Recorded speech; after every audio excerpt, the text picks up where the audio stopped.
இயற்புவியியல்ல நீரியல் ஹைட்ராலஜி பேராளிகள், ஆறுகள் மற்றும் நீர்நிலைகள் உள்ளடக்கிய நீர்கோளத்தினுடைய தன்மை, அமைப்பு, அவற்றில் ஏற்படும் மாறுதல்கள் பற்றி விளக்குவது நீரியல்.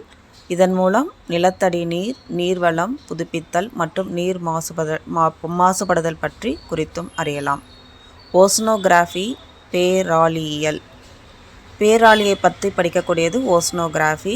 இதனுடைய வடிவம், அளவு, ஆழம், பரவல், கடலடி நிலத்தோற்றங்கள், கடல் நீரோட்டங்கள் மற்றும் கடல்வாழ் உயிரினங்கள் குறித்து படிப்பது ஓசனோகிராஃபி.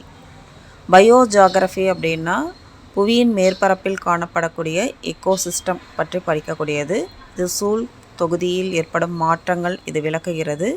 தாவர புவியியல் பைட்டோஜியாகிரஃபி, ஜூஜியாகிரஃபின்னு 2 பிரிவுகள் இதில் இருக்குது.